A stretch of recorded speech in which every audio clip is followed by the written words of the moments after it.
नमस्कार, मैं हूं रत्ना और आप देख रहे हैं सी न्यूज़ भारत। आए रुक करते इस खबर की ओर। दक्षिण की राजनीति से इस वक्त की सबसे बड़ी और गर्मा गर्म खबर आ रही है। तमिलनाडु की सियासत के सिनेमाई पर्दे पर जो क्लाइमेक्स शुरू हुआ था, उसका आज हैप्पी एंडिंग वाला नतीजा आ गया है। जी हां, थलापति यानी सी जोसेफ विजय ने तमिलनाडु विधानसभा के रण क्षेत्र में अपना लोहा मनवा लिया है। विरोधियों की घेराबंदी, तीखी बहस और सदन से वॉकआउट के ड्रामे के बीच विजय सरकार ने विश्वास मत हासिल कर लिया है।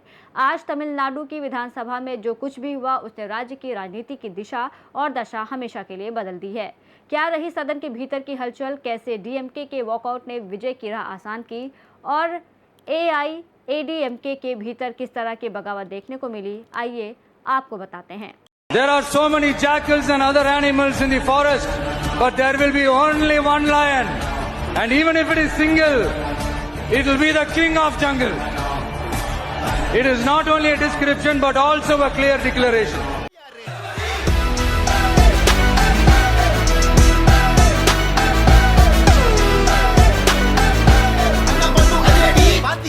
तमिलनाडु की 234 सदस्यीय विधानसभा में बहुमत का जादुई आंकड़ा 118 है।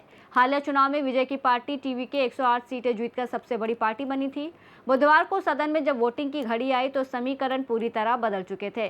विश्वास मत के दौरान कुल 144 विधायकों ने विजय सरकार के समर्थन में अपना हाथ उठाया, जबकि विरोध में केवल 22 वोट पड़े।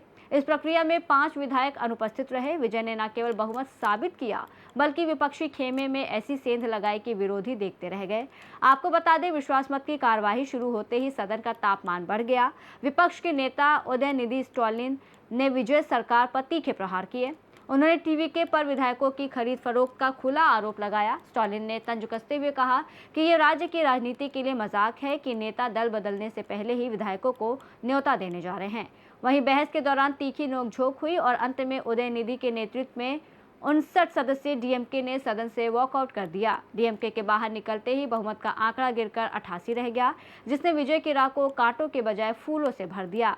इतना ही नहीं, फ्लोर टेस्ट के दौरान सबसे चौंकाने वाला नजारा एआईएडीएमके के खेमे में दिखा। पार्टी महासचिव एडप्पाडी के पलानीस्वामी ने अपने विधायकों को विजय के खिलाफ वोट करने का व्हिप जारी किया था।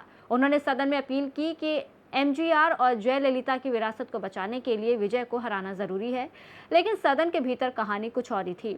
बागी तेवर दिखाते हुए एसपी वेलुमणि और सीवी षणमुगम के गुट ने विजय का समर्थन कर दिया। चौंकाने वाली बात यह रही कि एआईएडीएमके के 24 विधायकों ने अपनी ही पार्टी लाइन से हटकर विजय सरकार के समर्थन में वोट डाला, जिसके बाद मुख्यमंत्री विजय को सत्ता की कुर्सी तक पहुंचाने में सहयोगी दलों ने ढाल का काम किया। कांग्रेस, वामपंथी दल सीपीआई, सीपीएफ, वीसीके, आईयूएमएल और एएमएमके ने एकजुट होकर विजय को समर्थन दिया।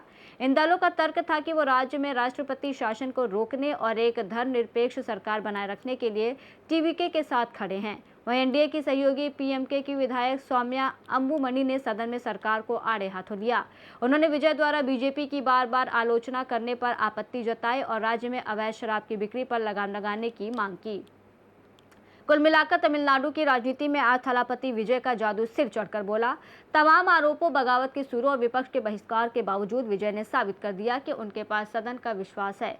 144 का आंकड़ा ये बताने के लिए काफी है कि उन्होंने न केवल अपनी पार्टी को संभाला, बल्कि विपक्षी खेमे में भी दरार पैदा कर दी। अब चुनौती शुरू होती है सरकार चलाने की कि क्या विजय अपने चुनावी वादों और एमजीआर, जयललिता जैसी पारदर्शी सरकार के दावों पर खरे उतर पाएंगे।